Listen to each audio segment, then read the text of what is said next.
प्यारे बच्चों, AKSI study में आप लोग का स्वागत है। मैं RM जावेद प्रयागराज से। आज हम लोग जो है संविधान के अति महत्वपूर्ण प्रश्न पढ़ेंगे। सुपर 35 पढ़ेंगे हम लोग, सुपर 35। और 35 ही क्वेश्चन नहीं रहेगा, ये 35 तो क्वेश्चन तो मैं पढ़ाऊंगा, इसके साथ साथ कम से कम 100 क्वेश्चन हम लोग चर्चा करेंगे। तो कम समय में ज़्यादा से ज़्यादा क्वेश्चनों पर चर्चा करेंगे। तो बच्चे कह रहे थे सर इधर एग्जाम है, यूपी पुलिस का एग्जाम है, रेलवे का एग्जाम है, बहुत से एग्जाम होने वाले अदर राज्यों में भी कुछ इंपॉर्टेंट क्वेश्चन संविधान का करा दीजिए। ये सब ऐसे क्वेश्चन है, सदाबहार क्वेश्चन है जो हमेशा एग्जाम में पूछे जाते हैं। तो 35 क्वेश्चन के एवज में देखेंगे कम से कम 100 क्वेश्चन हम लोग डिस्कशन कर लेंगे। तो शुरू किया जाए। पहला प्रश्न है कि प्रश्न पूछ दे कि तदर्थ न्यायाधीशों की नियुक्ति राष्ट्रपति किस अनुच्छेद के तहत करता है। तदर्थ न्यायाधीशों की नियुक्ति जो है भारत का राष्ट्रपति जो है, भारत का संविधान पढ़ेंगे तो अनुच्छेद 127 के तहत जो है तदर्थ न्यायाधीशों की नियुक्ति करता है। तदर्थ न्यायाधीश के मतलब होता है अल्प समय के लिए सुप्रीम कोर्ट का न्यायाधीश बनाया जाना। जैसे बेंच बनाने में न्यायाधीशों की संख्या कम हो जाए या कोई ऐसा काम हो जिसमें जजों की ज़रूरत पड़ जाए, तो सुप्रीम कोर्ट के मुख्य न्यायाधीश के सलाह पर राष्ट्रपति जो है तदर्थ न्यायाधीशों की नियुक्ति जो है करता है। और एक तरह से कह सकते हैं कि संविदा पे कॉन्ट्रैक्ट बेस पे जो है न्यायाधीशों की नियुक्ति किया जाता है। जैसे काम ड्यूरेशन खत्म हो जाता है, न्यायाधीश अपने पद से हट जाता है। और तदर्थ न्यायाधीश को जो है सुप्रीम कोर्ट के न्यायाधीश के समान ही वेतन भत्ते अन्य सुख सुविधाएं प्रदान किया जाता है। तो तदर्थ न्यायाधीश का मतलब होता है कि अल्प समय के लिए सुप्रीम कोर्ट का न्यायाधीश बनाया जाना। और ये ध्यान रखना जो है 127 अनुच्छेद पढ़ेंगे, 127 के तहत जो है सुप्रीम कोर्ट में तदर्थ न्यायाधीशों की नियुक्ति किया जाता है। लेकिन एक चीज़ ध्यान रखना, प्रश्न आता है कि क्या हाई कोर्ट में तदर्थ न्यायाधीशों की नियुक्ति किया जाता है, तो आप कहेंगे हाई कोर्ट में तदर्थ न्यायाधीशों की नियुक्ति नहीं किया जाता है। ये ध्यान रखना आप लोग। प्रश्न आता है कि सुप्रीम कोर्ट का उल्लेख किस अनुच्छेद में किया गया है। तो सुप्रीम कोर्ट का उल्लेख भारत का संविधान पढ़ेंगे तो अनुच्छेद 124 में जो है सुप्रीम कोर्ट के गठन की बात किया गया है। ये ध्यान रखना, मोस्ट इंपॉर्टेंट है। 1 2 4 याद रखना, 1 2 4 आप लोग याद रखना। इस तरह देखेंगे, इसको कैसे याद करेंगे। पहला डिजिट ले लो 12 में राज का परिभाषा दिया गया है, मौलिक अधिकार का अनुच्छेद है। और फिर उसके बाद 2 4 ले लीजिए तो 24 में देखेंगे जो है बाल श्रम का प्रतिषेध किया गया है। तो इस तरह जो अनुच्छेद याद है उसी से लिंक बनाकर इसको याद कर सकते हैं। तो सुप्रीम कोर्ट का उल्लेख जो है 124 में दिया गया है। प्रश्न आ जाए कि हाई कोर्ट का उल्लेख किस अनुच्छेद के तहत किया गया है। तो हाई कोर्ट का गठन का उल्लेख जो है भारत का संविधान पढ़ेंगे आप लोग तो अनुच्छेद आर्टिकल 214 के तहत किया गया है। ध्यान रखना, क्योंकि ये सब अनुच्छेद याद करने का आसान तरीका यह है कि जैसे सुप्रीम कोर्ट का देखें, सुप्रीम कोर्ट का उल्लेख 124 में दिया गया है। और इसको क्या करेंगे आप जो है चेंज कर दीजिए, 2 को आगे कर दीजिए, 1 को पीछे कर दीजिए, थोड़ा सा इसको उलट देंगे तो हो जाएगा 214। और 214 में जो है हाई कोर्ट का उल्लेख किया गया है। ये ध्यान रखना। तो इस लॉजिक से जो है इसको आप याद कर सकते हैं, या ये भी याद कर सकते हैं, इस तरह भी याद कर सकते हैं। 124 सुप्रीम कोर्ट याद है तो 2 को आगे कर दिए, 1 को पीछे कर दीजिए तो 214 हो जाएगा। 214 में हाई कोर्ट के उल्लेख किया गया है। उसके बाद देखेंगे आप चाहें तो देखेंगे आप लोग जो है 124 मैजिक नंबर 90 होता है। मैजिक नंबर 90 जो है इसमें जोड़ दे। जैसे अनुच्छेद 124 में आप लोग को पता है कि सुप्रीम कोर्ट का उल्लेख है, इसी में मैजिक नंबर जो है 90 जोड़ देंगे तो आ जाएगा जो है 214। और 214 में हाई कोर्ट का उल्लेख किया गया है। तो 90 जोड़ के भी जो है आप हाई कोर्ट सुप्रीम कोर्ट का अनुच्छेद याद है तो उसमें 90 जोड़ दीजिए तो आपको जो हाई कोर्ट का उल्लेख हो जाएगा, पता हो जाएगा। अब जैसे देखेंगे आप लोग भारत का संविधान पढ़ेंगे तो 123 के तहत जो है राष्ट्रपति जो है ऑर्डिनेंस जारी करता है। ऑर्डिनेंस मतलब होता है अध्यादेश। अब पूछ देगा कि राज्यपाल किस अनुच्छेद के तहत अध्यादेश जारी करता है, तो इसमें कुछ नहीं करना है, 90 इसमें जोड़ देना है, 90 जोड़ देना है। 90 जोड़ देंगे आप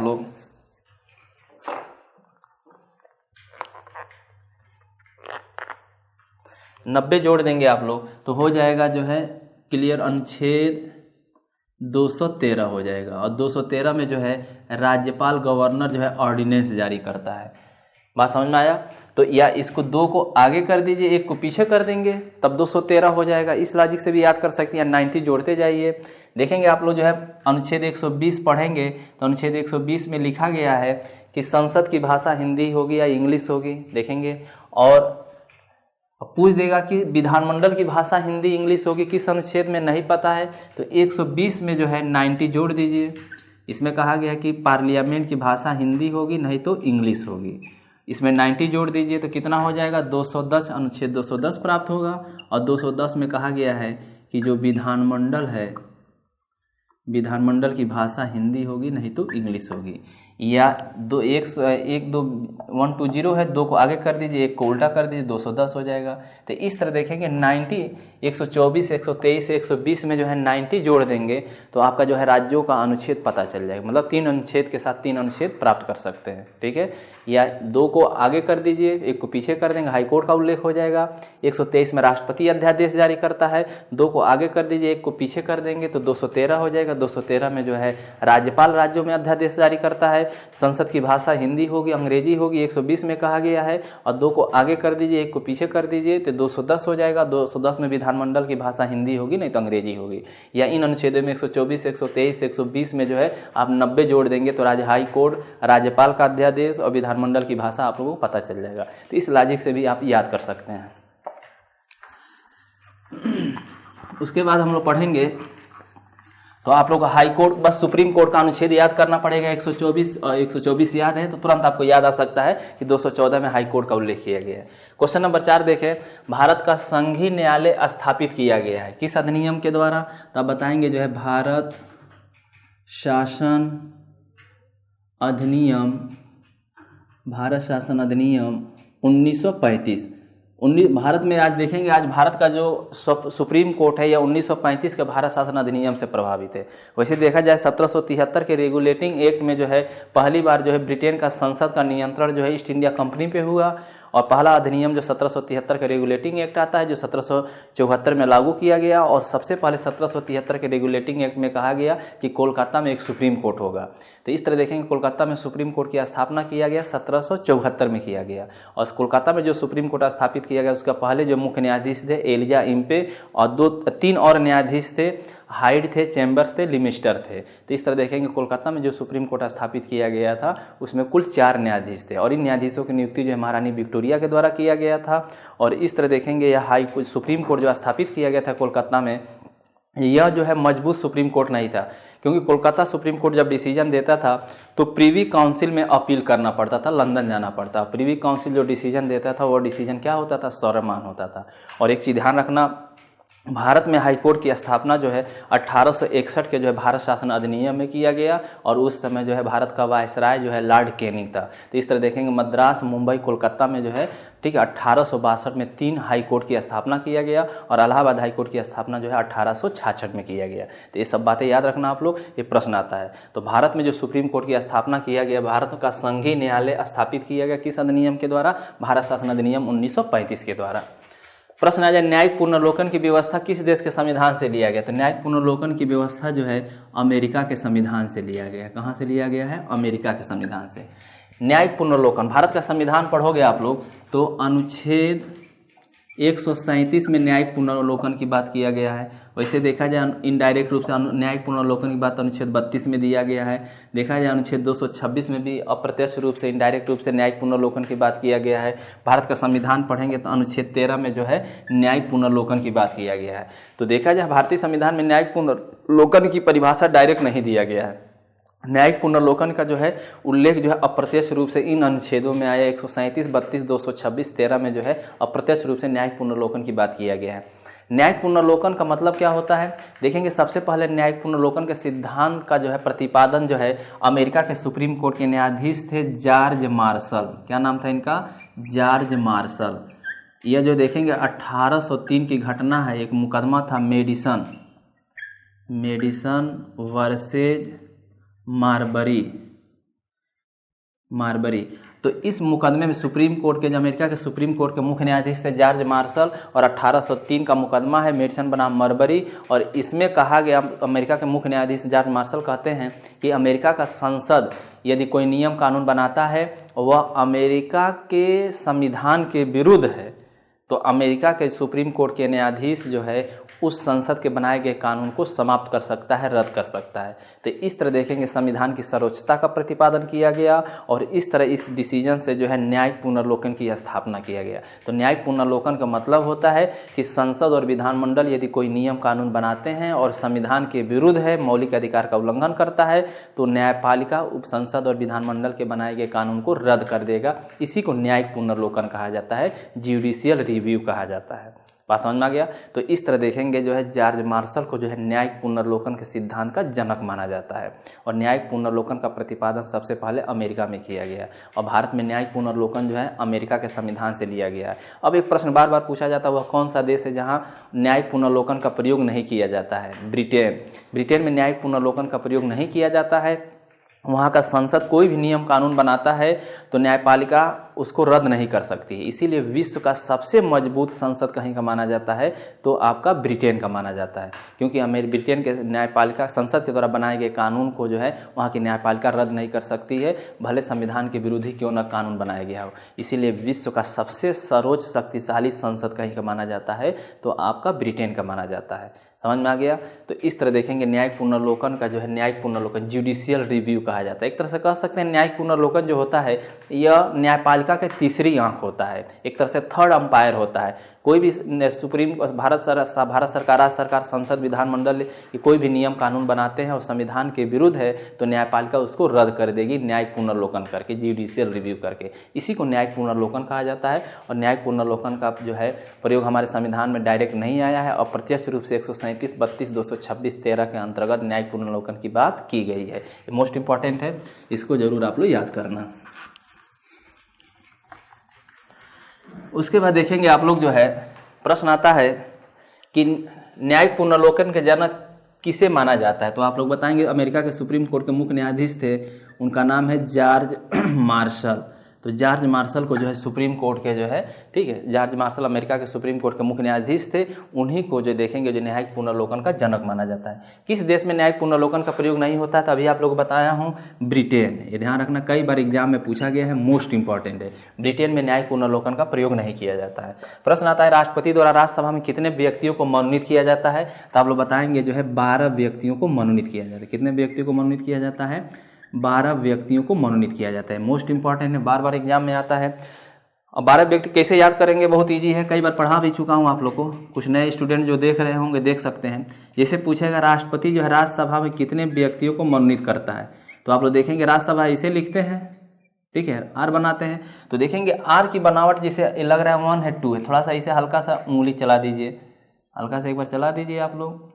तो अब देखें जैसे आर की बनावट देखें लग रहा है कि ये 1 है और ये जो है आर का जो इस तरह बना रहा है लग रहा है 2 है।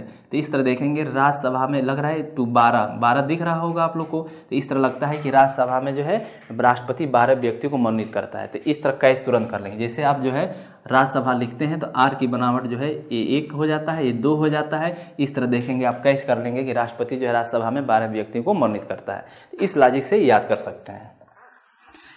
और प्रश्न कभी कभी पूछ देता है कि जो 12 व्यक्ति होते हैं किससे संबंधित होते हैं, तो आप लोग इसका ट्रिक भी आप देख लें। इसको भी कैसे याद करेंगे, क्लास से आप लोग याद कर सकते हैं। क्लास ऐसे हम लिख सकते हैं क्लास। तो इस तरह देखें 12 व्यक्ति जो किससे संबंधित होते हैं, क्लास, कला, साहित्य, विज्ञान, समाज सेवा, शांति, अर्थशास्त्र से जुड़े होते हैं।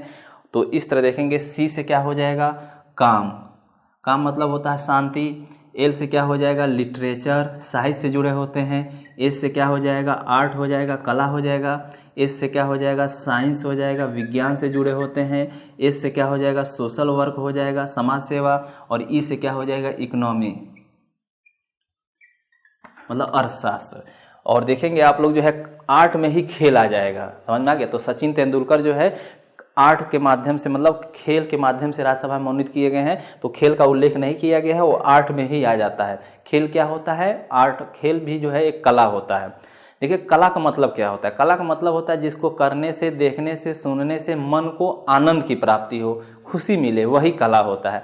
आप क्रिकेट मैच क्यों देखते हैं, आप लोग क्रिकेट देखते हैं, चौका सिक्स मारते हैं सब खिलाड़ी तो आनंद की प्राप्ति होता है। आईपीएल अब होने वाला है, अब उसको आप लोग देखोगे, बहुत मज़ा आता है, क्योंकि क्रिकेट के देखते हैं आईपीएल या कोई भी मैच देखते हैं तो उससे मन को जो है आनंद की प्राप्ति होता है। तो कला का परिभाषा यही दिया गया, जिसको करने से, देखने से, सुनने से मन की प्राप्ति, मन को खुशी मिले, आनंद की प्राप्ति हो, वही कला होता है। तो क्रिकेट हुआ, नाचना हुआ, गाना हुआ, मूवी देखना हुआ, गेम खेलना हुआ, ये सब क्या है आपका कला में आ जाते हैं। अब रेखा जी जो है बहुत अच्छा डांस करती हैं, हीरोइन थी, अपने ज़माने की हिट हीरोइन थी, तो नाचती बढ़िया थी, तो कला में ही आ जाए। तो कला के आधार पे जो है उनको देखा जाए, राज्यसभा का मेंबर मनोनीत कर दिया गया है। तो इस तरह देखेंगे जो है शांति, साहित्य, कला, विज्ञान, समाज सेवा और शांति के क्षेत्र से और अर्थशास्त्र के आधार पे जो है अर्थशास्त्री कोई है, तो ऐसे व्यक्तियों को जो राज्यसभा में राष्ट्रपति क्या करता है, डायरेक्ट मनोनीत कर देता है। अब पूछे किस अनुच्छेद में दिया गया है, तो आप लोग बताएंगे 80(3) पढ़ेंगे तो इसी में राष्ट्रपति कहा गया कि राष्ट्रपति राज्यसभा में 12 व्यक्तियों को मनोनीत कर देता है। तो इस तरह इसको याद कर सकते हैं, इस लॉजिक से इसको नोट कर लें आप लोग जल्दी से। उसके बाद देखेंगे आप लोग जो है प्रश्न आता है कि लोकसभा राज्यसभा में आवश्यक गणपूर्ति कितनी होती है। ठीक है, तो लोकसभा राज्यसभा ये भी ध्यान रखना आप लोग। प्रश्न ये भी बनता है कि राष्ट्रपति लोकसभा में कितने व्यक्तियों को मनोनीत करता है। तो देखेंगे लोकसभा, तो लोकसभा जैसे कहेगा लोकसभा में राष्ट्रपति कितने व्यक्तियों को मनोनीत करता है, तो अब बताएंगे 2 व्यक्तियों को, 2 एंग्लो इंडियन को मनोनीत करता है। प्रश्न आता है कि राष्ट्रपति लोकसभा में जो है कितने एंग्लो इंडियन को मनोनीत करता है, एंग्लो इंडियन, तो अब बताएंगे 2 एंग्लो इंडियन को मनोनीत करता है। कैसे इसको याद करेंगे, लो तो 2, लो मतलब लोकसभा, तो लो तो 2, तो मतलब 2 व्यक्तियों को मनोनीत करता है। तो इस लॉजिक से इसको याद कर सकते हैं, दिमाग में बैठा सकते हैं। क्योंकि लोकसभा पूछा जाता है तो 12 व्यक्ति लगा के चले जाते हैं, और राज्यसभा पूछा जाता है तो उसमें 2 एंग्लो इंडियन लगा के आते हैं। तो जैसे पूछेगा लोकसभा में राष्ट्रपति कितने एंग्लो इंडियन को मनोनीत करता है, 2, तो लो तो 2, लो से लोकसभा, लो तो 2, इस लॉजिक से याद कर सकते हैं। अब याद हो गया होगा, कभी नहीं भूलेगा, आप लोग कंफ्यूज नहीं होंगे। उसके बाद देखेंगे लोकसभा राज्यसभा में आवश्यक गणपूर्ति कितनी होती है। तो देखेंगे राज्यसभा में और लोकसभा में आवश्यक गणपूर्ति जो है 1/10 होती है। भारत का संविधान पढ़ेंगे आप लोग तो अनुच्छेद 100 में जो है गणपूर्ति का उल्लेख किया गया है, ध्यान रखना आप लोग। गणपूर्ति का मतलब क्या होता है, लोकसभा में कुल जो है 552 सीटें निश्चित किया गया है, और गणपूर्ति कितना होता है 1/10, तो इसको जो है 1/10 से मल्टीप्लाई करेंगे तो कितना हो जाएगा 55.2, मतलब 55 सांसद लोकसभा में उपस्थित होंगे तो काम होगा। तो कम से कम लोकसभा में न्यूनतम 55 लोग होने चाहिए। इसी न्यूनतम लोगों को जो है 55 सांसदों को जो है आवश्यक गणपूर्ति कहा जाता है, ध्यान रखना। उसी तरह देखेंगे राज्यसभा का गणपूर्ति भी 1/10 होता है। तो राज्यसभा में देखेंगे सीटें कितनी निश्चित किया गया है 250, उसका 1/10 कर देंगे तो 0 से 0 कट जाएगा तो कितना हो जाएगा 25। तो राज्यसभा में कोई विधेयक या कोई भी नियम कानून या बहस या चर्चा करने के लिए कम से कम राज्यसभा में 25 लोग उपस्थित होने चाहिए, 25 सांसद होने चाहिए। तो इसीलिए राज्यसभा में न्यूनतम गणपूर्ति कितनी है 25, और लोकसभा में न्यूनतम गणपूर्ति कितनी है 55। यदि 55 से कम हो गए और 25 से कम हो गए तो आवश्यक गणपूर्ति न होने पर लोकसभा का अध्यक्ष लोकसभा को स्थगित कर देगा, राज्यसभा का सभापति जो है राज्यसभा को स्थगित कर देता है। तो प्रश्न बार बार पूछा जाता है कि लोकसभा राज्यसभा की आवश्यक गणपूर्ति कितनी होती है। 1/10 दिया रहेगा तो 1/10 लगा देना, नहीं तो 55 दिया रहेगा 55 लगा देना, राज्यसभा का दिएगा 25 तो 25 पे लगा देना आप लोग। तो इस तरह इसको आप याद कर सकते हैं। अब अनुच्छेद कैसे याद करेंगे कि लोकसभा में जो है आवश्यक गणपूर्ति का उल्लेख तो 100 में दिया गया है। तो प्रश्न आ जाएगा कि 100 को कैसे याद करेंगे। तो 100 को देखेंगे जो है अखिलेश यादव जो है यहाँ भारत में प्रयाग उत्तर प्रदेश में देखेंगे जो है एक जो है 100 नंबर जो है सिस्टम शुरू किए हैं। ठीक है, कार है उस पर 100 नंबर लिखा रहता है, कोई भी समस्या है, विवाद है, झगड़ा है, हत्या डकैती लूट मर्डर हो जाए तो 100 नंबर डायल कर दीजिए, तुरंत जो है वहाँ पुलिस पहुँच जाती है। तो उस 100 नंबर जो कार का शुरुआत किया गया है, ठीक है, उससे आप याद कर सकते हैं, लिंक बना सकते हैं। जहाँ भी 100 नंबर जो है कार दिखाई दे तो आप तुरंत एक बार सोच सकते हैं कि 100 में ही गणपूर्ति का उल्लेख किया गया। तो इस लॉजिक से एक अनुच्छेद को आप याद कर सकते हैं। प्रश्न आता है कि उत्तर प्रदेश में कितने बार राष्ट्रपति शासन लागू हो चुका है। तो आप लोग बताएंगे जो है उत्तर प्रदेश में देखेंगे आप लोग जो है 10 बार राष्ट्रपति शासन लागू हो चुका। कितने बार? 10 बार। राष्ट्रपति शासन का मतलब होता है जब राज्य के मुख्यमंत्री संविधान के विरुद्ध काम करे या राज्य में संवैधानिक तंत्र विफल हो जाए, विधानसभा के चुनाव में किसी पार्टी को जो है बहुमत न मिले, तो भारत देखेंगे उस राज्य के राज्यपाल के कहने पे राष्ट्रपति जो है उस राज्य में राष्ट्रपति शासन लागू कर सकता है। तो देखेंगे सबसे ज़्यादा 10 बार जो है राष्ट्रपति शासन जो है उत्तर प्रदेश में लागू किया गया, ये बार बार आता है।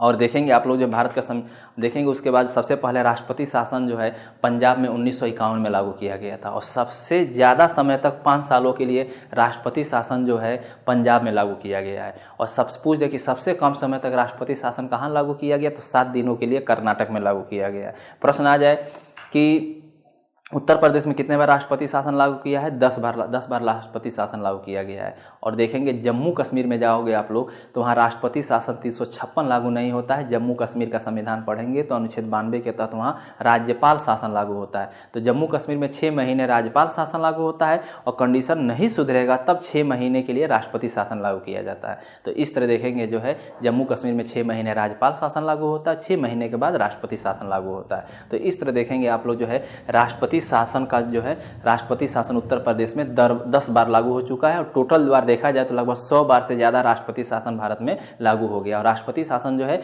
न्यूनतम 6 महीने तक लागू होता है, और 6 महीने के बाद कंडीशन नहीं सुधरेगा तो 6 महीने के जो है संसद की अनुमति के बाद जो 6 महीने के लिए बढ़ाया जा सकता है। और राष्ट्रपति शासन मैक्सिमम जो है 3 साल तक लागू किया जा सकता है, और 3 साल के बाद यदि नहीं सुधरता है सिचुएशन तो फिर संविधान में संशोधन करके जो है फिर आगे बढ़ाया जा सकता है। जैसे पंजाब में जो है संशोधन करके जो है 5 साल तक वहाँ राष्ट्रपति शासन को लागू कर दिया गया। 1987 से लेकर 1992 तक जो है 5 वर्षों तक राष्ट्रपति शासन वहाँ लागू किया गया। तो ये ध्यान रखना आप लोग। प्रश्न आ जाए कि राष्ट्रपति शासन का उल्लेख किस अनुच्छेद में किया गया, तो भारत का संविधान पढ़ेंगे तो अनुच्छेद 356 में जो है राष्ट्रपति शासन का उल्लेख किया गया है। और एक अनुच्छेद और पढ़ लेना आप लोग, और देखेंगे आप लोग जो है 365 पढ़ेंगे आप लोग तो 365 में भी कहा गया है कि यदि संघ केंद्र की बात यदि राज्य नहीं मानते हैं तो उस राज्य में भी राष्ट्रपति शासन लागू किया जा सकता है। तो 365 में जो है राज्यों को निर्देश केंद्र सरकार दे सकता है, उस दिशा निर्देश को राज्य मानने के लिए बात है। यदि 365 के तहत केंद्र की बात राज्य नहीं मानते हैं तो राष्ट्रपति जो है वहाँ भी राष्ट्रपति शासन उस राज्य में भी लागू कर सकता है, ये ध्यान रखना। तो एक तरह से 365 में भी राष्ट्रपति शासन लागू करने की बातें लिखा गया है। उसके बाद देखेंगे आप लोग जो है राष्ट्रीय आपातकाल का उल्लेख किस अनुच्छेद में है, तो राष्ट्रीय आपात नेशनल इमरजेंसी जो है भारत का संविधान पढ़ेंगे तो 352 में जो है राष्ट्रपति शासन का उल्लेख किया गया है, 352 में जो है राष्ट्रीय आपातकाल का उल्लेख किया गया है। तो प्रश्न है राष्ट्रीय आपातकाल का उल्लेख किस अनुच्छेद में, तो 352 में जो है राष्ट्रीय आपात का उल्लेख किया गया है। और देखेंगे जब राज्य में राष्ट्रीय आपात कब लागू किया जाता है, जब राष्ट्रीय आपात जो है जब देश पर कोई बाहरी आक्रमण हो जाए, पाकिस्तान मान लीजिए भारत पे आक्रमण कर दे, या सेना हमारी सशस्त्र विद्रोह कर दे, या भारत में गृह युद्ध हो जाए, तो भारत का राष्ट्रपति जो है ठीक है भारत में या किसी राज्य में राष्ट्रीय आपात घोषित कर सकता है। और भारत में अभी तक 3 बार राष्ट्रीय आपात घोषित किया गया है। 1962 में जो है 26 अक्टूबर 1962 में भारत चाइना युद्ध के समय राष्ट्रीय आपात घोषित किया गया था, और दूसरा राष्ट्रीय आपात जो है 13 दिसंबर 1971 में भारत पाकिस्तान बांग्लादेश युद्ध जब हुआ था तो उस समय राष्ट्रीय आपात घोषित हुआ था। और फिर देखेंगे 25 जून 1975 को जो है अशांति के आधार पर इंदिरा गांधी जो है राष्ट्रीय आपात घोषित की थी। तो इस तरह देखेंगे भारत में 3 बार राष्ट्रीय आपात घोषित किया गया है। और देखेंगे जो है और पहले जो है अशांति के आधार पर भी राष्ट्रीय आपात घोषित किया जाता था, लेकिन 44वां संविधान संशोधन अधिनियम 1978 के द्वारा कहा गया कि अब भारत में जो है अशांति के आधार पर राष्ट्रीय आपात घोषित नहीं किया जाएगा, उसके जगह जो है सशस्त्र सैनिक विद्रोह कर दिया गया। पहले सरकार प्रधानमंत्री जो है डायरेक्ट राष्ट्रपति से कहकर राष्ट्रीय आपात लागू करवा दिया जाता था, लेकिन 44वां संविधान संशोधन अधिनियम 1978 के द्वारा अनुच्छेद 352 में जो है जोड़ दिया गया कि कैबिनेट के लिखित परामर्श पर ही जो है अब राष्ट्रपति शासन घोषित किया जाए, राष्ट्रीय आपात लागू किया जाएगा, राष्ट्रीय आपात नेशनल इमरजेंसी घोषित किया जाएगा। तो इसलिए देखेंगे संविधान में जो है एक बार ही कैबिनेट शब्द का प्रयोग किया गया, वो किस अनुच्छेद के द्वारा 352 के तहत, और किस संविधान संशोधन के द्वारा कैबिनेट शब्द जोड़ा गया, तो बताएंगे 44वां संविधान संशोधन अधिनियम 1975 के द्वारा। ये सब मोस्ट इंपॉर्टेंट है, यहीं से प्रश्न एग्जाम में पूछा जाता है। प्रश्न आ जाए क्वेश्चन नंबर 13 देखें, वित्तीय आपात का उल्लेख किस अनुच्छेद में दिया गया है, तो वित्तीय आपात का उल्लेख जो है भारत का संविधान पढ़ेंगे तो 360 में जो है वित्तीय आपात का उल्लेख किया गया है। वित्तीय आपात का मतलब होता है फाइनेंशियल इमरजेंसी। वित्तीय आपात का मतलब होता है कि जब देश की अर्थव्यवस्था कमजोर हो जाए, या मंदी छा जाए, या रिसेशन छा जाए, या भारत की आर्थिक साख कमज़ोर हो जाए, या भारत के खजाने में पैसा न हो, समाप्त हो जाए, तो भारत का राष्ट्रपति ठीक है, राष्ट्रपति जो है देश में जो है या किसी राज्य में जो है वित्तीय आपात फाइनेंशियल इमरजेंसी घोषित कर सकता है। लेकिन भारत का किस्मत बहुत अच्छा है कि अभी तक भारत में जो है एक बार भी वित्तीय आपात फाइनेंशियल इमरजेंसी घोषित नहीं किया गया है। ये ध्यान रखना आप लोग। प्रश्न आता है कि भारत में वित्तीय आपात कितने बार घोषित किया गया, तब बताएंगे एक बार भी घोषित नहीं किया गया। प्रश्न ये भी पूछा जाता है कि वित्तीय आपात किस देश के संविधान से लिया गया है, तब बताएंगे वित्तीय आपात जो है भारत में जो है अमेरिका के संविधान से लिया गया है। और वित्तीय आपात जब घोषित होता है तो उस समय राष्ट्रपति के वेतन में भी जो है कटौती किया जा सकता है। और राष्ट्रपति को जब वेतन में कटौती होगा तो जितने भी केंद्र सरकार और राज्य सरकार के अधिकारी कर्मचारी हैं उनके भी वेतन में कटौती किया जा सकता है। तो इस तरह पूछा जाता है क्या राष्ट्रपति के वेतन में कटौती किया जा सकता है आपातकाल के दौरान, वित्तीय आपातकाल के दौरान, तो आप कहेंगे यस, वित्तीय आपातकाल के दौरान उनके वेतन में कटौती किया जा सकता है। देखेंगे 356, 352, 360 जो है कैसे याद करेंगे। इसका एक ट्रिक होता है, बहुत इजी है, बस एक श्रृंखला बनना है। 356 में जो है राष्ट्रीय आपात है, ये ध्यान रखना। इसमें 4 जो है मैजिक नंबर जोड़ दीजिए, 4 जोड़ देंगे तो कितना हो जाएगा, 352। 300 राष्ट्रीय आपात 352 होता है, 352 में 4 जोड़ देंगे तो 356 हो जाएगा, फिर इसमें 4 जोड़ देंगे तो 360 हो जाएगा। तो इस तरह देखेंगे 352, 356, 360 में जो है 4 नंबर का जो है अंतराल आ रहा है। तो इस लॉजिक से जो है इसको आप जो याद कर सकते हैं, ठीक है। देश में जब राष्ट्रीय आपात होता है संकट पैदा हो जाएगा, ठीक है। तो राज्य यदि बात नहीं मानेंगे तो 356 लागू कर दिया जाएगा। तो 356 लागू होगा, राष्ट्रपति शासन, राष्ट्रीय आपात, तो देश की अर्थव्यवस्था भी कमजोर हो सकती है। तो लास्ट में 360 के तहत वित्तीय आपात घोषित किया जा सकता है। तो इस लॉजिक से जो है 352 याद है तो उसमें 4 जोड़ दीजिए तो 356 हो जाएगा राष्ट्रपति शासन, और 356 में 4 जोड़ देंगे तो 360 हो जाएगा इसमें वित्तीय आपात। तो इस लॉजिक से जो है तीनों अनुच्छेदों को याद कर सकते हैं, और हर एग्जाम में जो है ये डायरेक्ट अनुच्छेद पूछा जाता है, मोस्ट इंपॉर्टेंट है। तो 356, 352, 356, 360 को आप लोग याद रखना। उसके बाद देखेंगे आप लोग जो है वित्तीय आपात कितने बार लागू किया गया है। तो भारत में वित्तीय आपात जो है एक बार भी लागू नहीं किया गया, ध्यान रखना, एक बार भी लागू नहीं किया गया है, लागू नहीं किया गया है, ध्यान रखना। ये प्रश्न कई बार पूछा गया है। प्रश्न आता है कि विवाह और तलाक जो है किस सूची का विषय है, मोस्ट इंपॉर्टेंट है। अभी देखेंगे जो है नरेंद्र मोदी जी तलाक पर जो है मुस्लिमों को तलाक जो है सिस्टम 3 तलाक खत्म कर दिए और इसके लिए जो है कानून बना रहे हैं। तो ये प्रश्न पूछ सकता है कि तलाक और विवाह जो है किस सूची का विषय है, संघ सूची का है कि राष्ट्र सूची का है कि समवर्ती सूची का है। तो आप बताएंगे विवाह और तलाक जो है समवर्ती सूची का विषय है, समवर्ती सूची का विषय। और आप लोगों को पता है कि समवर्ती सूची पर कानून बनाने का अधिकार किसको दिया गया, समवर्ती सूची पर कानून बनाने का अधिकार जो है संसद को दिया गया है और राज्य को दिया गया। केंद्र राज्य दोनों समवर्ती सूची पर कानून बना सकते हैं। और समवर्ती सूची में ध्यान रखना आप लोग जो है 52 विषय हैं। वर्तमान में कितने विषय हो गए हैं, 52। तो देखना जो है संघ सूची में 100 विषय हो गया है, राज्य सूची में जो है 61 विषय है और समवर्ती सूची में जो है 52 विषय है। तो ध्यान रखना आप लोग जो है। इसके पहले मैं संघ सूची में 97 विषय बताया था, उसको करेक्शन कर देना। अब 100 विषय हो गया। संघ सूची में 100 विषय है, राज्य सूची में 61 विषय है, और देखेंगे जो है समवर्ती सूची में जो है 52 विषय है। तो आप लोग देखेंगे 52 में भारत का राष्ट्रपति है, और 61 में देखेंगे आप लोग जो है महाभियोग है राष्ट्रपति को हटाने वाला, और 100 अनुच्छेद 100 में गणपूर्ति का उल्लेख किया गया। तो इस तरह अनुच्छेदों को भी आप लॉजिक से याद कर सकते हैं, दिमाग में बैठा सकते हैं। प्रश्न आता है कि जनगणना किस सूची का विषय है। तो जनगणना जो है संघ सूची का विषय है, भारत सरकार का विषय है, संघ सूची का विषय है। ठीक है, इसको स्क्रीनशॉट ले लीजिए आप लोग। प्यारे बच्चों, क्वेश्चन नंबर देखा जाए 17, भारत में अंतर्राज्यीय परिषद कब स्थापित की गई थी। तो अंतर्राज्यीय परिषद का गठन कब किया गया था। तो देखेंगे अंतर्राज्यीय परिषद का गठन जो है 1990 में जो है किया गया था। और देखेंगे अंतर्राज्यीय परिषद पढ़ेंगे, भारत का संविधान पढ़ेंगे तो अनुच्छेद जो है 263 में जो है अंतर्राज्यीय परिषद का गठन किया गया है। तो केंद्र राज्यों के संबंधों को सुधारने के लिए और केंद्र राज्यों के मध्य जो है समन्वय स्थापित करने के लिए जो है 263 के तहत राष्ट्रपति जो है अंतर्राज्यीय परिषद का गठन कर सकता है। और यह अंतर्राज्यीय परिषद जो होता है यह संवैधानिक संस्था होता है, और अंतर्राज्यीय परिषद का पदेन अध्यक्ष देश का प्रधानमंत्री होता है, और सभी राज्यों के मुख्यमंत्री जो है अंतर्राज्यीय परिषद के क्या होते हैं, पदेन सदस्य होते हैं। ये ध्यान रखना आप लोग। तो प्रश्न आता है कि अंतर्राज्यीय परिषद का अध्यक्ष कौन होता है। तो आप बताएंगे प्रधानमंत्री होता है। और पहली बार जो है अंतर्राज्यीय परिषद का गठन कब किया गया था, अक्टूबर 1990 में किया गया था। और पहले अंतर्राज्यीय परिषद का अध्यक्ष कौन थे, तो विश्वनाथ प्रताप सिंह थे। याद रखना, ये मोस्ट इंपॉर्टेंट है, हमेशा यहाँ से प्रश्न बनता है। उसका क्वेश्चन नंबर 18 देखेंगे, किस मुकदमे में मूल ढांचा का कंसेप्ट प्रतिपादित किया गया था। तो मूल ढांचा या बेसिक स्ट्रक्चर का जो कंसेप्ट है मोस्ट इंपॉर्टेंट है, बार बार एग्जाम में पूछा जाता है। तो मूल ढांचा का कंसेप्ट जो है देखेंगे जो है केशवानंद भारती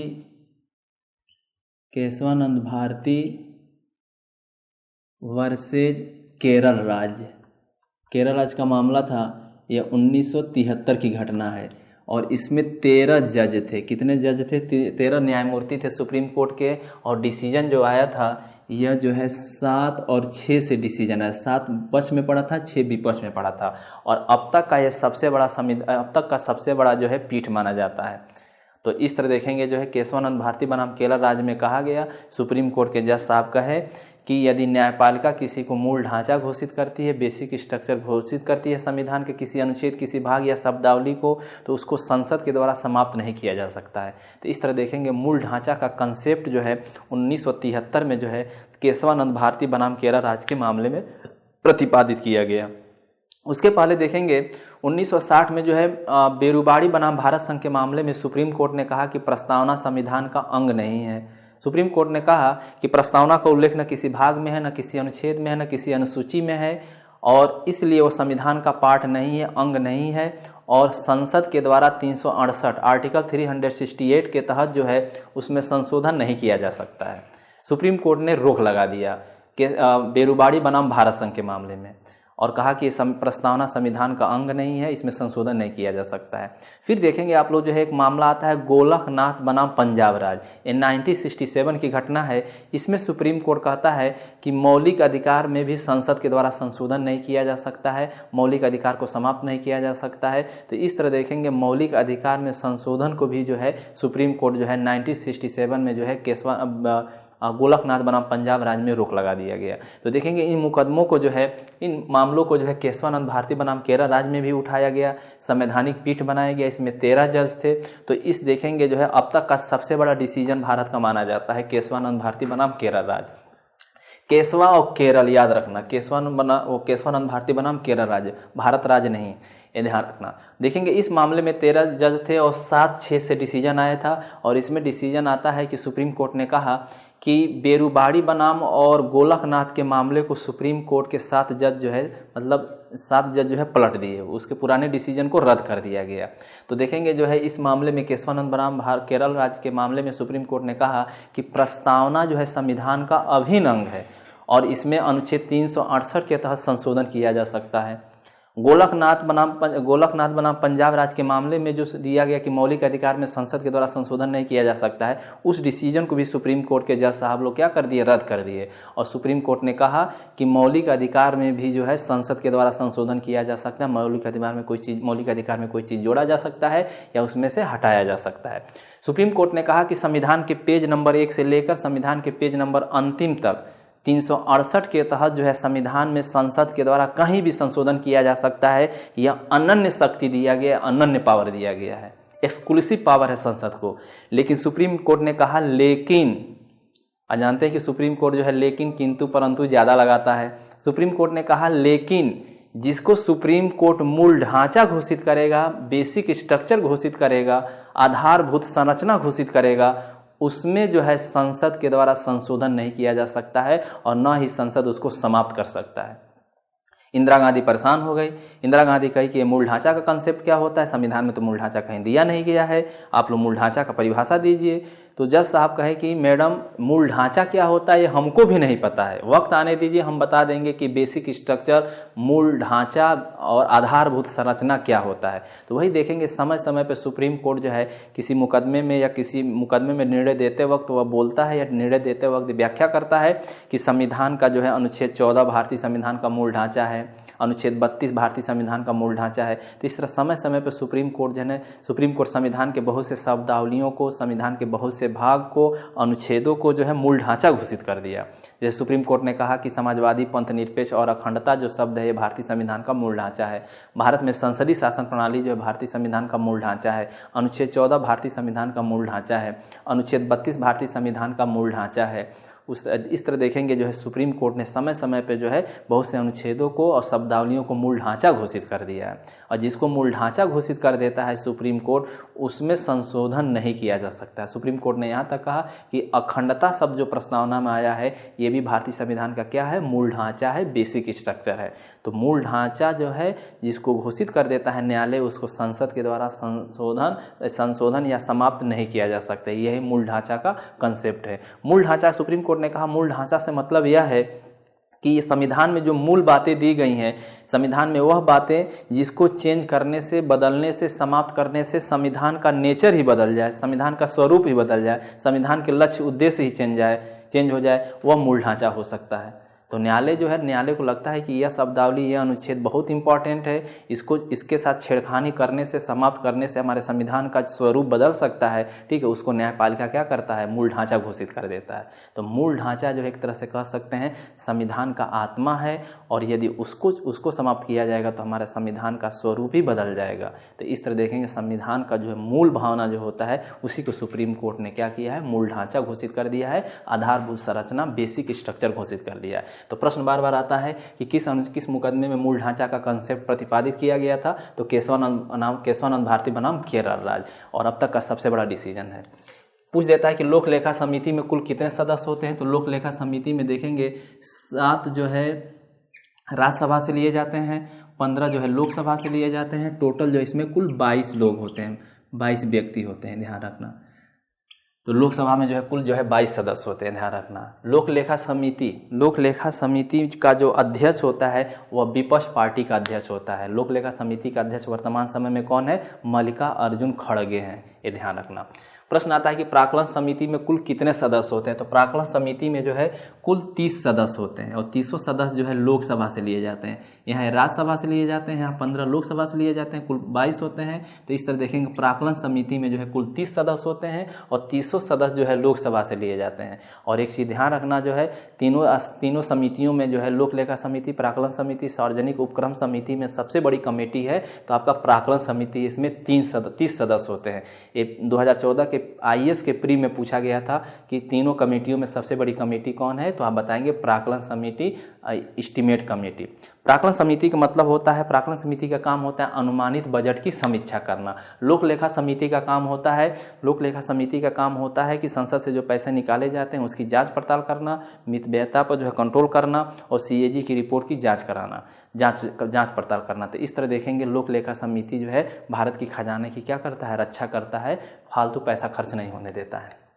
प्रश्न आ जाए कि सार्वजनिक उपक्रम समिति में कितने सदस्य होते हैं, तो देखेंगे सार्वजनिक उपक्रम समिति में जो है 7 राज्यसभा से लिए जाते हैं, 15 जो है लोकसभा से लिए जाते हैं, टोटल इसमें जो है 22 सदस्य होते हैं, ये ध्यान रखना। और सार्वजनिक उपक्रम समिति का गठन 1964 में किया गया था। ये तीनों अस्थायी समितियां होती हैं, तीनों का कार्यकाल 1 वर्ष होता है, तीनों का निर्वाचन आनुपातिक प्रतिनिधित्व प्रणाली के एकल संक्रमणी मत द्वारा होता है। और ये ध्यान रखना प्राक्कलन समिति को जो है प्राक्कलन समिति को वाचिंग डॉग के नाम से जाना जाता है, रखवाली करने वाला कुत्ता के नाम से जाना जाता है। और प्राक्कलन समिति को लोक लेखा समिति को वाचिंग डॉग के नाम से जाना जाता है, और लोक लेखा समिति को जो है प्राक्कलन समिति का जुड़वा बहन के नाम से जाना जाता है। ये भी प्रश्न बार बार पूछा जाता है, ध्यान रखना। प्रश्न है सार्वजनिक उपक्रम समिति में कितने सदस्य होते हैं, 22 सदस्य होते हैं। और सार्वजनिक उपक्रम समिति का कार्य होता है, सार्वजनिक उपक्रम समिति का काम होता है कि भारत में जितनी भी कंपनियां हैं उनकी आय व्यय की जांच करना, कंपनियां टैक्स दे रही हैं कि नहीं दे रही हैं, संसदीय अधिनियम के अकॉर्डिंग, कारखाना अधिनियम के अकॉर्डिंग कंपनियां चल रही हैं कि नहीं चल रही हैं, सरकार को अनुदान सहायता देना है कि नहीं देना है, इन सब बातों की समीक्षा जाँच पड़ताल कार्य कौन करता है, सार्वजनिक उपक्रम समिति करता है। और सब पूछा जाता है कि सार्वजनिक उप समिति में जो है समिति में राज्यसभा से कितने सदस्य लिए जाते हैं, 7। लोकसभा से सार्वजनिक उप समिति में लोकसभा से कितने लिए जाते हैं, तो 15 सदस्य लिए जाते हैं। और सार्वजनिक उपक्रम समिति में कुल कितने लोग होते हैं, 22 लोग होते हैं, ये ध्यान रखना आप लोग। क्वेश्चन आ जाते हैं शून्यकाल का समय क्या होता है, तो शून्यकाल का समय जो है 12 बजे से लेकर और 1 बजे के बीच में सुबह में 12 बजे से लेकर 1 बजे के बीच में जो है दोपहर में जो काम होता है संसद में, उसी को शून्यकाल के नाम से जाना जाता है। और शून्यकाल में कोई कार्यप्रणाली निश्चित नहीं होता है और संसद का सबसे विवादित समय होता है। और शून्यकाल में ही देखेंगे लात घूसा, नोट के बदले वोट, मिर्ची स्प्रे और विधेयक की प्रतियां फाड़ना और स्पीकर का माइक तोड़ देना, ठुमका लगाना, नाचना गाना, ये सब जो है शून्यकाल में ही होता है। और ये देखेंगे शून्यकाल जो नाम जो है 1960 में जो है भारतीय मीडिया के द्वारा दिया गया। और ध्यान रखना जो है पूछ देगा एग्जाम में कि शून्यकाल का जनक किस देश को माना जाता है, तो आप लोग बताएंगे शून्यकाल का जनक जो है भारत को माना जाता है। हम लोग अच्छा चीज़ नहीं ढूंढ सकते हैं, जितना फालतू काम है वही जो है सर्च करेंगे। तो संसदीय शासन प्रणाली में भारत का सबसे महत्वपूर्ण देन है शून्यकाल।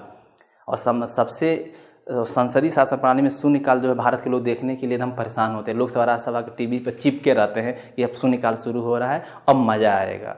जो शून्यकाल कभी भी जो कोई सांसद जो है लोकसभा राज्यसभा में नहीं बोल पाता है, ठीक है, उस शून्यकाल में खड़े होकर दहाड़ता रहता है। तो कोई भी कार्यप्रणाली निश्चित नहीं होता है, सब मिला जुला कर अराजकता फैला रहता है। ये सब मिला के देखा जाए 1 घंटे में जो है 12 से 1 बजे में जो काम होता है उसका रिजल्ट देखा जाए तो शून्य आता है परिणाम। इसीलिए भारतीय मीडिया जो है इसका नाम क्या रख दिया, शून्यकाल। तो प्रश्न बार बार आता है कि शून्यकाल का टाइमिंग क्या होता है। 12 बजे से 1 बजे के बीच में संसद में जो काम होता है उसको शून्यकाल कहा जाता है। और एक चीज़ ध्यान रखना आप लोग, संसद का जो पहला घंटा होता है 11 से 12 बजे के बीच में उसको प्रश्नकाल कहा जाता है। और प्रश्नकाल जो है भारत के संविधान में ब्रिटेन के संविधान से लिया गया है। और प्रश्नकाल में जो है राष्ट्रीय महत्व के प्रश्न पूछे जाते हैं। ये भी प्रश्न पूछा गया है कि प्रश्नकाल कहाँ से लिया गया है, तो ब्रिटेन से लिया गया। प्रश्नकाल का टाइमिंग क्या होता है, तो 12 बजे से 1 बजे के बीच में जो है प्रश्नकाल होता है। प्रश्नकाल में किस तरह के प्रश्न पूछे जाते हैं, तो प्रश्नकाल में जो है राष्ट्रीय महत्व के प्रश्न पूछे जाते हैं। ये मोस्ट इंपॉर्टेंट है, यहाँ से प्रश्न बनता है। उसके बाद देखेंगे अविश्वास प्रस्ताव किसके द्वारा लाया जाता है, तो अविश्वास प्रस्ताव जो है विपक्ष के द्वारा लाया जाता है। विपक्ष के द्वारा लाया जाता है, विपक्ष के द्वारा लाया जाता है, ध्यान रखना। तो प्रश्न आता है विपक्ष के द्वारा लाया जाता है। और देखेंगे विपक्ष के जो है 50 सांसदों के द्वारा लाया जाता है। जब 50 सांसद जो है विपक्ष के मिलकर जो है सत्ता पक्ष के विरुद्ध जो अविश्वास प्रस्ताव लाते हैं, तो यह अविश्वास प्रस्ताव जो है लोकसभा के स्पीकर से अनुमति लिया जाता है।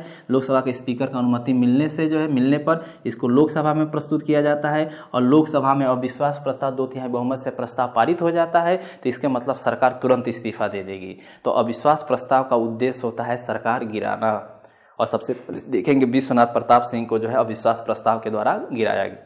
अटल बिहारी वाजपेयी हुए, उनको भी गिराया गया था अविश्वास प्रस्ताव। अब भारत में पहली बार अविश्वास प्रस्ताव जो है इंदिरा गांधी के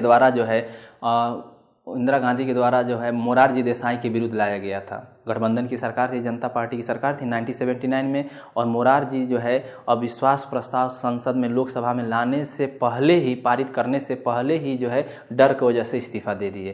तो प्रश्न आता है कि कौन सा प्रधानमंत्री था जो अविश्वास प्रस्ताव जो है संसद में पारित होने से पहले ही नैतिकता के आधार पर इस्तीफा दे दिया था, तो मोरारजी देसाई दिए थे। और 2008 में देखेंगे डॉक्टर मनमोहन सिंह के विरुद्ध जो है अविश्वास प्रस्ताव विपक्ष के द्वारा न लाकर वामपंथियों के द्वारा, मार्क्सवादी पार्टियों के द्वारा लाया गया था। तो ये भी प्रश्न बन सकता है कि वो कौन सा प्रधानमंत्री था जिसके खिलाफ अविश्वास प्रस्ताव विपक्ष भाजपा न लाकर वामपंथियों के द्वारा, मार्क्सवादी पार्टियों के द्वारा लाया गया था। तो आप बताएंगे मनमोहन सिंह के खिलाफ लाया गया था, जिसमें मनमोहन सिंह के विरुद्ध जो है मात्र 8 वोट पड़े थे। ये ध्यान रखना।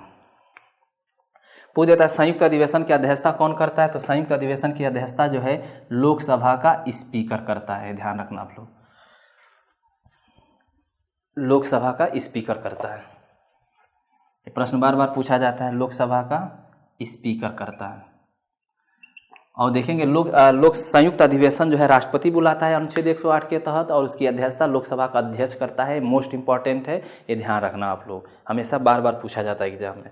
प्रश्न आ जाए कि संयुक्त अधिवेशन किस अनुच्छेद के तहत राष्ट्रपति बुलाता है, तो अनुच्छेद 108 के तहत जो है संयुक्त अधिवेशन जो है भारत का राष्ट्रपति बुलाता है। अनुच्छेद 108 को कैसे याद रखेंगे, देखेंगे जो भारत में एम्बुलेंस सेवा जो शुरू किया गया उसका टोल फ्री नंबर 108 है। तो कहीं भी एम्बुलेंस सेवा दिखाई देगा उसका टोल फ्री नंबर 108 है। उस लॉजिक से संयुक्त अधिवेशन के अनुच्छेद को आप लोग लिंक करके याद कर सकते हैं। और एम्बुलेंस क्यों बुलाया जाता है, जब इमरजेंसी होता है, ठीक है, कोई घटना हो जाए, दुर्घटना हो जाए, वहीं एम्बुलेंस बुलाया जाता है। ऐसा तो नहीं है कि शादी में जो है 50 एम्बुलेंस बुक कर दो, बारात जो है एम्बुलेंस से ही जाएगा, ऐसा नहीं है। तो संयुक्त अधिवेशन जब लोकसभा राज्यसभा में जो है किसी विधेयक पर जो है विवाद हो जाए, झगड़ा हो जाए, तो राष्ट्रपति 108 के तहत संयुक्त अधिवेशन बुलाकर उसको पारित करता है। और संयुक्त अधिवेशन में देखेंगे जीत हमेशा लोकसभा की होती है। क्यों? क्योंकि राज्यसभा की अपेक्षा लोकसभा में सीटें ज़्यादा हैं। और देखेंगे अभी तक भारत में 3 बार जो है संयुक्त अधिवेशन बुलाया गया है। जैसे 1961 में देखेंगे दहेज प्रतिषेध अधिनियम 1961, 1978 में भारतीय बैंकिंग अधिनियम और 2002 में अटल बिहारी वाजपेयी जो है पोटा कानून पर संयुक्त अधिवेशन बुलाया है। तो इस तरह देखेंगे संयुक्त अधिवेशन राष्ट्रपति 108 के तहत बुलाता है और संयुक्त अधिवेशन की अध्यक्षता लोकसभा का अध्यक्ष करता है। भारत में अभी तक 3 बार संयुक्त अधिवेशन बुलाया गया है और संयुक्त अधिवेशन में जीत हमेशा लोकसभा की होती है। क्यों? क्योंकि राज्यसभा की अपेक्षा लोकसभा में सीटें ज़्यादा हैं, ये ध्यान रखना। प्रश्न आ जाए कि अभी तक कितने बार संयुक्त अधिवेशन बुलाया गया है, तो आप लोग बताएंगे अभी तक जो है 3 बार भारत में जो है संयुक्त अधिवेशन बुलाया गया है, 3 बार बुलाया गया है, मोस्ट इंपॉर्टेंट है। प्रश्न आ जाए कि संविधान का कौन सा अनुच्छेद मौलिक कर्तव्यों से संबंधित है, तो भारत का संविधान पढ़ेंगे तो अनुच्छेद 51 क में जो है मौलिक कर्तव्य का उल्लेख किया गया है। प्रश्न है जिला जज की नियुक्ति किस अनुच्छेद के तहत किया जाता है, तो 233 के तहत जिला न्यायाधीशों की नियुक्ति जो है किया जाता है। संघ लोक सेवा आयोग में कितने लोग होते हैं, संघ लोक सेवा आयोग में एक अध्यक्ष होता है और 9 सदस्य होते हैं। तो इस तरह देखेंगे और यूनियन पब्लिक सर्विस कमीशन संघ लोक सेवा आयोग में कुल जो है 10 लोग होते हैं। भारत का संविधान पढ़ेंगे आप लोग तो अनुच्छेद 315(1) में कहा गया है केंद्र और राज्यों के 315(1) में कहा गया है कि एक केंद्र के लिए संघ लोक सेवा आयोग होगा और राज्यों के लिए राज्य लोक सेवा आयोग होगा। तो 315 में जो है संघ लोक सेवा आयोग का उल्लेख किया गया। वर्तमान में संघ लोक सेवा आयोग के अध्यक्ष जो है अरविंद सक्सेना है। और भारत में देखेंगे 1853 का जो चार्टर आया था उसमें ईस्ट इंडिया कंपनी में जो है प्रतियोगी परीक्षाओं की शुरुआत किया गया था, ध्यान रखना। तो पहली बार जो है भारत में प्रतियोगी परीक्षा ICS की स्थापना 1853 के अंतिम चार्टर के द्वारा किया गया था और यह एग्ज़ाम लंदन में होता था। 21 साल की उम्र वाले इसमें देते थे एग्ज़ाम। और उसके बाद देखेंगे भारत में जो है एक संघीय लोक सेवा की स्थापना जो है 1935 के भारत शासन अधिनियम में किया गया। भारत में जो UPSC है यूनियन पब्लिक सर्विस कमीशन यह 1935 के भारत शासन अधिनियम से प्रभावित है। पहले जो है ICS का एग्ज़ाम होता था इंडियन सिविल सर्विसेज और देखेंगे इसका नाम जो है सरदार वल्लभ भाई पटेल जो है IS कर दिए, इसीलिए भारत में IS के जनक जो है सरदार वल्लभ भाई पटेल को माना जाता है, ये ध्यान रखना। तो इस तरह देखेंगे संघ लोक सेवा आयोग में कितने लोग होते हैं, तो संघ लोक सेवा आयोग में कुल 10 लोग होते हैं और UPSC जो है एक संवैधानिक संस्था है। और इस तरह देखेंगे आप लोग जो है, ठीक है, 30 क्वेश्चन पर हम लोग चर्चा किए, 30 क्वेश्चन ही चर्चा नहीं हुआ है, लगभग इस पर हम लोग 100 क्वेश्चन चर्चा कर लिए हैं। तो यहाँ से प्रश्न जरूर एग्जाम में पूछा जाएगा और इसको जो है आप लोग स्क्रीनशॉट ले लीजिए, स्क्रीनशॉट ले लें आप लोग इसका। और ये आप लोग का वीडियो कैसा लगा, ठीक है, कमेंट जरूर करिएगा और वीडियो अच्छा लगा होगा तो इस टाइप के प्रश्न जो है मैं और बना दूंगा। ठीक है, बाय, नमस्कार।